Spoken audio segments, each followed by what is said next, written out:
Hello, this is evening on the 2nd of the first 21. It's my first one of the year. What I want to say really is Happy New World. I wouldn't say Happy New Year because, as far as I'm concerned, we just skipped one.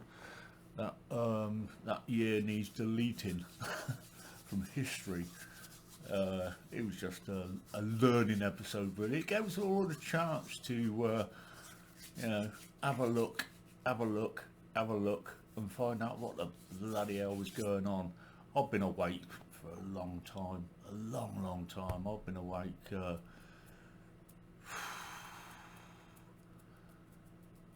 I come to America in the 90s, in the early 90s, and I went to Washington D.C. and I had a bit of a just on my own. I was most places on my own, and I thought I'd go around. I wanted to see the spacecraft and stuff like that. So I went to a natural history museum. I went to a few. I didn't know where I was going. To tell you the truth, I had the best hot dog I'd ever had in my life. I know that. Um, and I was walking about. I thought, what can I do? I don't know where to go. I didn't study on the place.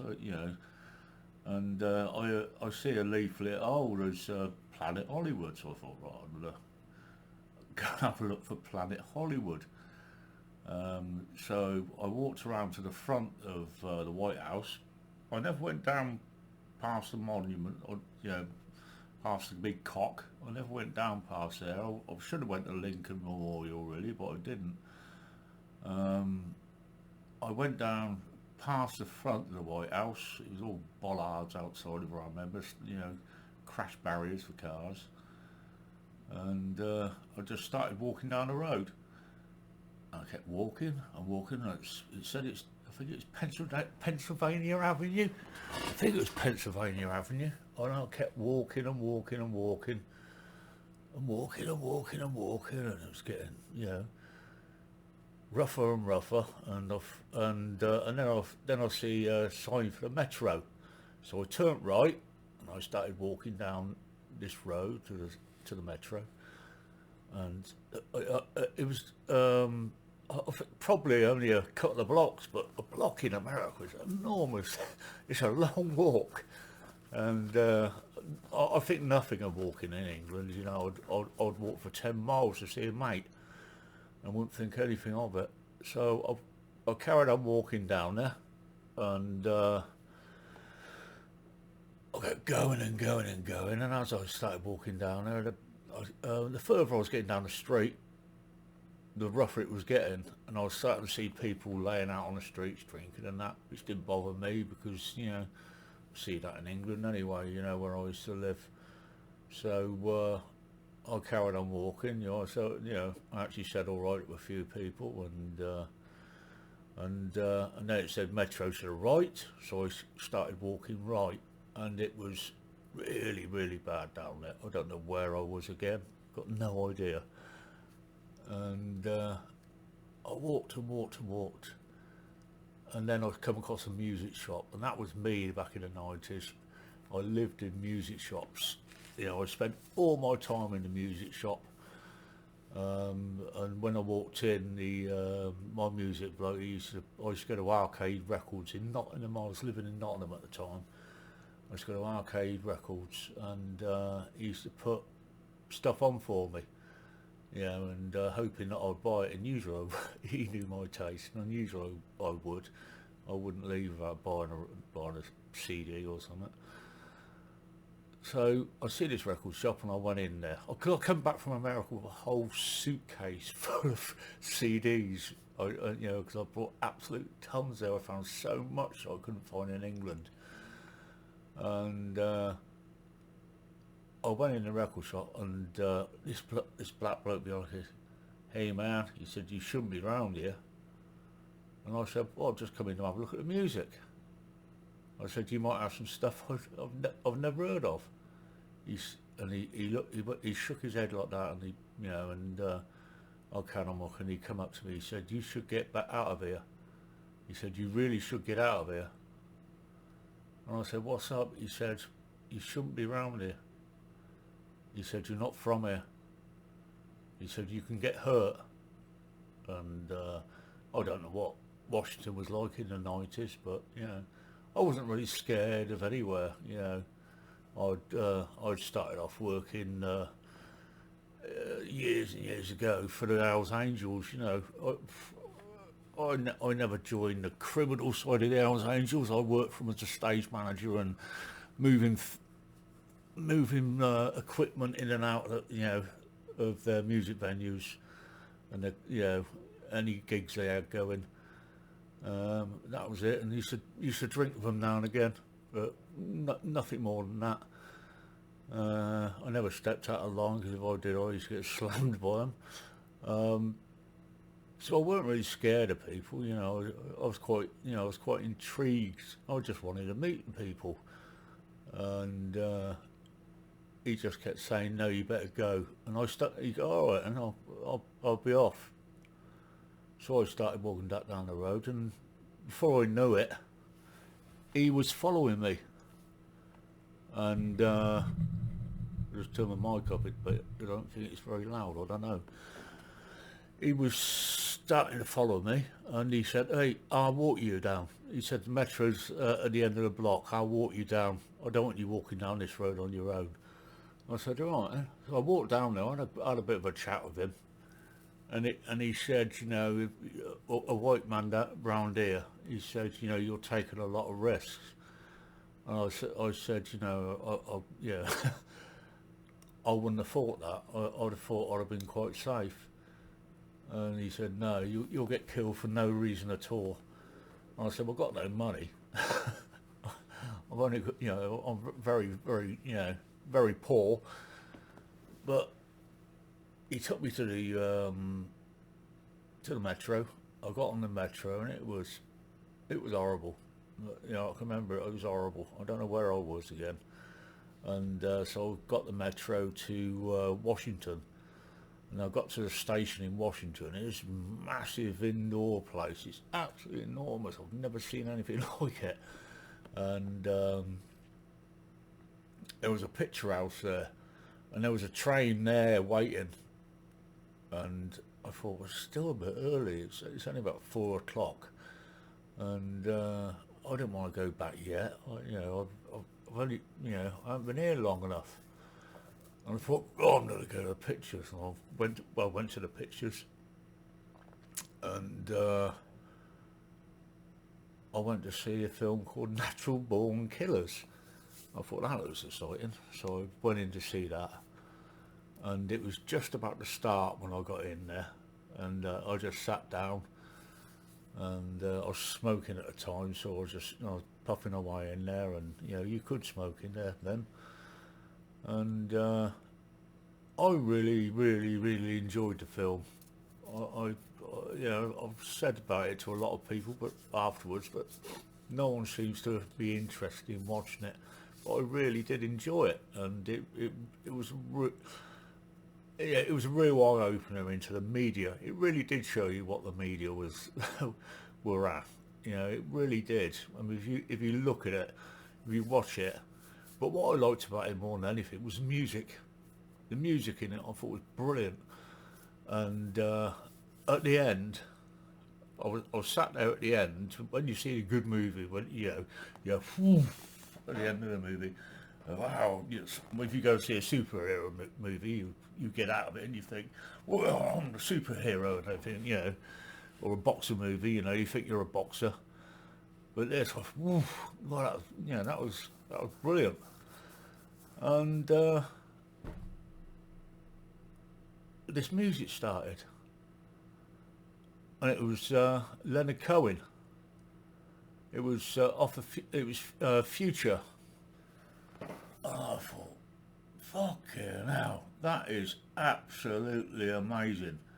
That sound is absolutely brilliant, and the words, I couldn't believe it. I thought, you know, it is, you know, gimme crack, anal sex, you know, all this. Take the only tree that's left and stuff it up the hole in your culture, and I thought, oh, I've got to find out what it is, what it says. And I come back, when I come back to England, actually, something else happened. I left the movie, and I was walking up the road, and there was this black, not up the road, I was actually still in the station, and there was this black woman, and she looked really rough, and she had about six little kids with her, and they looked really poor. They looked really hard up, and I thought, well, I don't need any more money now, and I didn't have any notes left because I said I didn't have much money. I went to America for 9 weeks, and with nothing really, and I put my hand in my pocket, and I took every penny out of my pocket, all the change. I had a big bowl, yeah, handful of change, and I give it a lot, everything. And then I went and got on my train, and I went back to Baltimore, where I was staying. My dad was living in Baltimore, in a place called, well, Maryland. It's in Baltimore, right? Yeah. He was in Stephen, oh, Stephen Summit, Stephen, yeah, Stevenson or something like that, and something like that. Stevenson. It's quite a long time ago. He was a gardener, which was quite surprising because he was a businessman in England. But he was a gardener there, and he loved it. He absolutely loved it, and he was doing people's gardens. He was working for a family. He was a heart surgeon, I think, and his wife was some sort of practitioner, and called the Drachmans, the Mr. and Mrs. Drachman, and he lived on the land. He had a little cottage on the land, and while I was there, I did about 4 days' work for her, and she gave me, I think it was a couple of $1,000 for doing that 4 days' work. You know, it was really good money. There was this big tank in her cellar, an almost great water tank in her cellar, and she couldn't get it out. And she'd been quoted $18,000 to get it out. I said, 18,000. I said, why don't you just cut it up and get it out? Oh, it can't be done. I said, get me. I told her what tools I needed and the generators, and I said, I've got no. Even though that they thought I was dressed crappy, I said, I've got no working clothes. Can you get me some overalls? So they went and got me some overalls as well. And it was 90 degrees. It was in August, and I was down there, and they'd put fans all around me, and they had a maid called Eliza. She was beautiful, and she kept bringing me cold drinks. She was making lemonade for me and bringing me snacks, and yeah, I've been treated like a king. She loved me, you know, she really did. She loved hearing me speak, and I loved hearing her speak because she was real. You know, when you watch that film, Deep Down South in the war, I've only ever seen it. Way West, not the Way the West was one. The other one. It was about the Civil War. Um, she spoke like that. Yeah, Deep South, black woman. But it was lovely. It was the way she spoke and the way her attitude towards you was just lovely. And I spent about 4 days cutting this tank up. I had this massive great grinder with a cutting blade on it, and I had to cut it into 10 pieces. I had to cut the ends off first, and then I'd cut across the top in the middle, and then down, and then across one piece, and then take that one piece off, because each piece had to be lifted up by two people. And no, eventually I got it all out, apart from the last bit where I actually had to smash the steps up, the concrete steps coming out of the cellar, to get it out, because it was, you know, it was a really big piece. And Mrs. Drachman, she didn't want me to break it, she wanted to keep it. And I said, what do you want it for? She said, for my hippo. And I said, for your hippo? She said, yeah, I'm making a hippo. And in her garden, her hobby was making sculpture out of steel. Most of it was stainless steel. and it was amazing. She had giraffes, antelopes, all sorts of stuff in her garden, you know, that she had made in her shed. It was a, you know, a massive shed, and absolutely enormous. She had everything in there. You had TIG welders, all sorts of cutting equipment. Amazing place. Of course, they had the money; they could do what they wanted. I was allowed to use a swimming pool every day as well, but the dogs didn't like me in there. She had a couple of dogs, and they really didn't like me in there. They get barking at me all the time, you know. And no, it was great. But that film, as soon as I eventually left after about 9 weeks, I spent a lot of time just hanging about round my dad's house because I had no money, and I used to go into Stevenson, but it was. I used to get a lot of hassle because I was English. They used to keep singing songs at me and stuff, you know, like, and come at me speaking like I was a toff. And I said, I said, you don't really understand where I come from. You know, I come from a rough estate. I come from one of the roughest estates in the whole country at the time. I come from a place called Blackwood Leys. It was in Oxford. It was built for British Leyland Cowley Works. The whole estate was built for that factory, and about 13,000 people from Blackwood Leys worked there. And everybody went to work on the push bike. Nobody had a car apart from my old man. And but when I got back, I had to find out what that music was.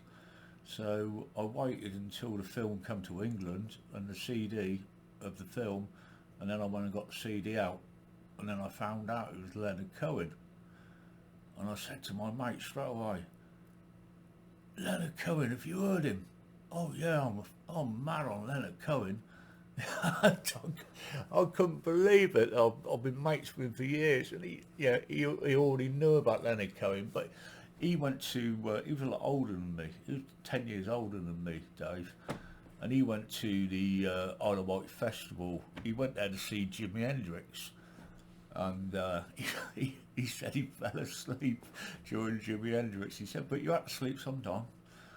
He said he just had to sleep. He walked from Chesley Street, which is up by Newcastle, all the way. He walked all the way. I think he said it took him a couple of weeks to get there. He must have had a lift a couple of times, I suppose. And he got there, and he went for the whole time of the festival. But he's been. I mean, because I'm into rock music. I've always been into rock, and I've been into rock and blues. Not the real heavy blues, but you know, I like a bit of rock in it, and I like a lot of comedy in music, and that's why I love Frank Zappa. I always wear a Frank Zappa t-shirt. I love Frank Zappa. I worked in theatre for years and years, but I never ever worked with Frank Zappa. I worked with his kids. I worked with Dweezil and Ahmed. I worked with them on their band Z. And that was fun. Yeah, I enjoyed them, especially Ahmed. He was a right laugh. He was really funny. Dweezil was a bit, you know, he was a bit quiet, but Ahmed was real fun. He was bouncing about. He was like a punk rocker, and he was really fun. But I just wanted to say that, you know, and I was awake really before then. I think it's because I was on my own at 15. You know, I was on the streets at 15. There's an old joke that some people tell. You know, I went back home and they'd moved. Now that did happen to me. It really did happen to me. I was sent to an uncle's on the Isle of Wight when I was living in Oxford in Blackbird Leys, and I come back and went to walk in the door and it was locked. It was never locked. And I knocked on the door and this stranger come to the door, and I goes, what are you doing? He said, what are you doing? I said, I live here. He said, no, you don't. He said, are you Andrew? I said, yeah. He said, you don't live here anymore. And I don't know, I think I went white.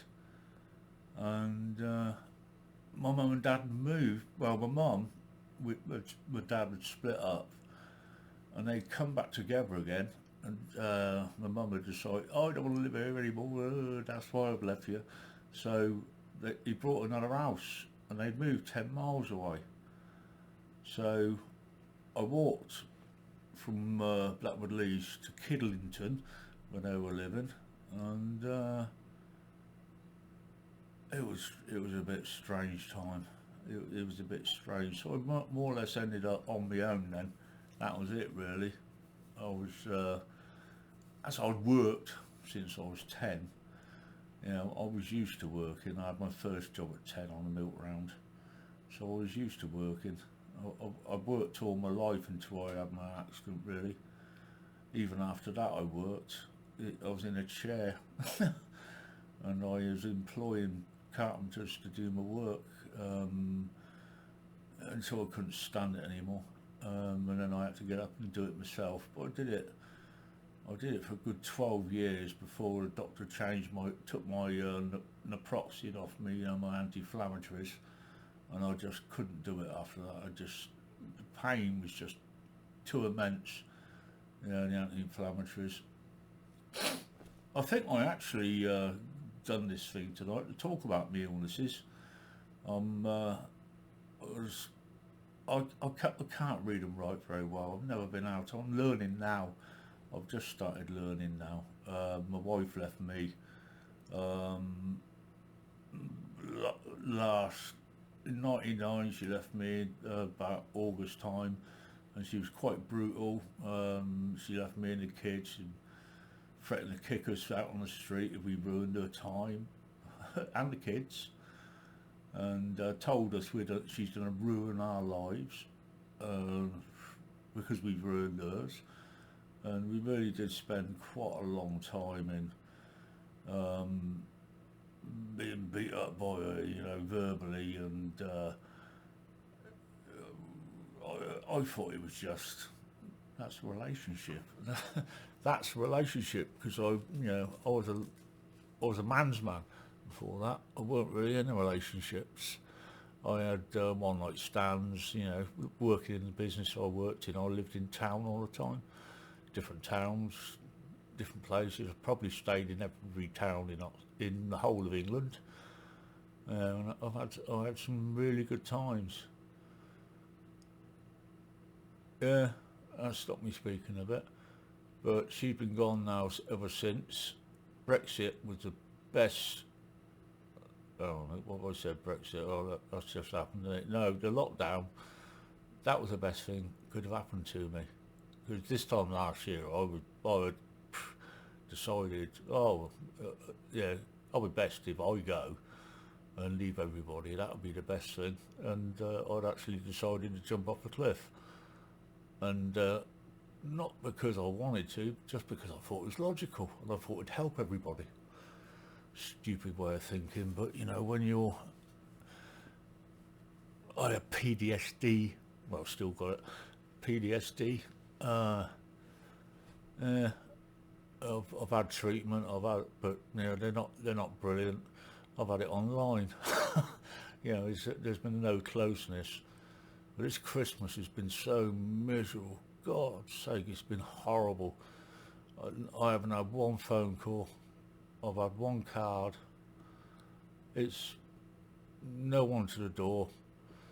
Not even the neighbours say hello when I walk out to take the bin out. They won't even say hello. They just run in. I don't know. But, you know, I just don't get them. They're the pot bangers. You know, that were banging pots. You know, a few months ago. Yeah, I don't know if they're clapping the people dancing in the hospitals or whatever. I don't know what it's all about, because I don't watch the television. I only watch YouTube and BitChute and a few other channels I watch. I like Charlie Ward, he's alright. I've been watching him since oh, a long time really. I've been watching him a long time now, and I found Q. I found Q before my wife left, so I started getting into that a long time ago. I liked it because of the coding. I liked it at the beginning, and they used to do a lot of coding on there, and it was really, I thought it was really good. You know, I couldn't understand it, but I loved watching it. I was absolutely fascinated with it. And when a few truths were cut, and I thought, my God, they said that was going to happen, and it happened. And I thought, yeah, I got addicted to it. I couldn't stop watching it. I thought it was brilliant. And but anyway, I'm a bit I'm a bit artistic, not autistic, artistic, and I keep going off speech. I told this by my therapist. She said because your artistic thing, it makes you drift and shoot. I've got so much going on in my head all the time, and I just want to shoot from one conversation to the next. But I bring myself back to. I've been having a hell of a job. I've got this hard skin on my hands. My hands are just cracked to bits, and every day another split, and they're just cracking all over the place. And my feet are exactly the same, but the feet are really deep cracks, and I've got rashes all over my body. And a doctor, I managed to get to see him, even though I like my doctor. We had a good chat actually last time I see him was like about 2 weeks ago, and he put his arms around me afterwards. You know, I said to him, your hands are tied, aren't they? I said, you can't help me. I said, you can treat me, but you can't help me. He said, no, I can't. And I said, well, I'm looking into other stuff. I said, I brought myself some of that collagen stuff.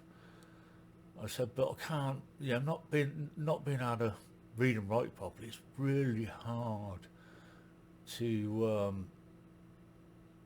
navigate this new world. It's really hard work. Paying bills, learning how to pay bills. I've got two kids as well. I've got a 15-year-old son, and I've got a daughter who's just 12. She's autistic, and I deal with both of them, and I'm trying to help them with their education, but I can only do so much because even my 12-year-old's better at reading than I am. I have lessons every Monday now. I have an hour every Monday, and I love my teacher. She's brilliant, and but I'm really I've just learned the sounds of words and things. I know it sounds stupid, the sounds of the letters. I didn't know that all the letters sounded the way they did, and but I am finding the English language quite exciting. Breaking words down, because I always break words down, and every time I want to know something, it's strange because I find out, and I don't know how I find out, but someone turns up, usually on YouTube or something, that tells me. I mean, I wanted to find out when my wife left what the hell was going on, and suddenly I had all these people turn up, and they said she was a narcissist. They kept talking about narcissists, and me and my son were sat there, and we watched one, and we just both sat there afterwards. We thought, my God. And my son said, that's my mum. And I said, yeah, I know. I said, I can't believe it. I said, every time I think about something, Julius, something comes up. Anyway, I think this is about half hour. I think that's a long time. I've never done a half-hour video, unless I'm walking, because I like my walking. But I've got scabs all over my head. That's why I'm wearing the hat now. My hair is really bushy, it's curly, and I've got scabs all over my head for since the summer, and they're all falling out now, and all my hair's falling out with them, and it's just gone raggedy, and it's making me feel, you know, I don't want to wash. I don't feel like washing. I don't feel like shaving because of it. You know, I just makes me, and I don't want to go out. I won't. It's horrible anyway, going out watching all these bloody stupid people wearing masks all over the place. Yeah, I mean, breathing their own bloody waste in. They'll be eating their own crap next. They'll do anything they're told. And the problem is with me, I never do as I'm told. I never have done. Probably I've got nothing. I don't owe anything on my house. I've never had a loan in my life. I've always worked for what I've got. I don't believe in borrowing money. I hate the thought of it. My son, he's worried that he's not going to get to university, and I said, Julius, I don't want you to go to university. I said, you're better off just going to get a job, going to learn a trade or something. He wanted to be a professional rugby player, and I said to him, you're just better off just going to learn a trade. Just go and learn a good trade. I said, you can get good money. I've actually seen a good trade for him at the moment because he likes animals. Because I'm looking into health treatments, I'm looking into these people who do something to do with body zone therapy, and I got my son to type an email to these people, and they sent me one back straight away, and they told me about a person which is not far away from me, so I'm going to make an appointment on Monday, see if I can get an appointment with them, and I'm going to go and see them, and hopefully, I'll be able to go. My daughter, she's back at her school. She goes to a special school. She starts back on the 6th. I think. I've got no idea. As I said, I don't watch the television. I don't know what's going on. I don't even know what the Brexit deal is. I just know that I'm wanting us out. When I see all them people on that, I live in Dorset, and when I see all these people walking around in Dorset, I thought, who the bloody hell is that like? You know what I mean? I live in the countryside, and behind me, there's loads of deer, and hundreds of deer, and they used to come across in the mist, and it used to be beautiful. And I used to walk out round them, and you could walk more or less in amongst them, and they wouldn't walk away. They just stand there and watch you. I think they probably knew me because I did it every day. And suddenly they were all gone. And you see all these crossbow darts stuck in trees all over the place.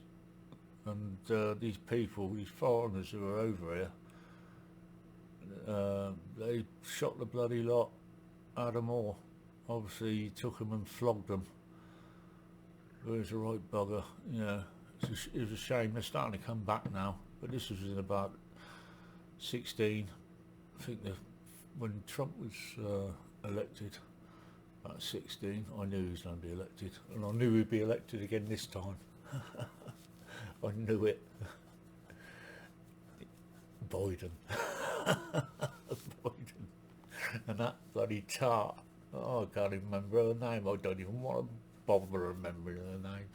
She's not worth it.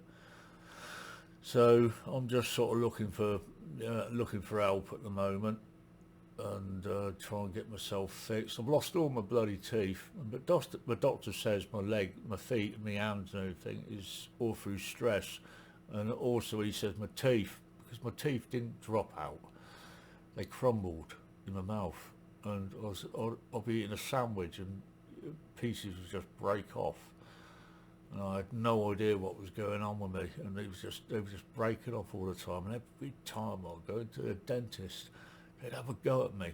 But now I'm only left with two top teeth in the middle, You know, I eat on my gums now. It's, you know, it's a bit boring. They can't, they won't make a decent pair of teeth for me. They've made me about 4 sets of teeth, and they're ridiculous, absolutely ridiculous. The last pair, you know, she made me go through extra times to get them fit in. But she said these ones are going to be perfect for you. Yeah, absolutely rubbish. I just keep my mouth shut, man, and I don't smile, which is a shame because I like to smile. I used to have a smile.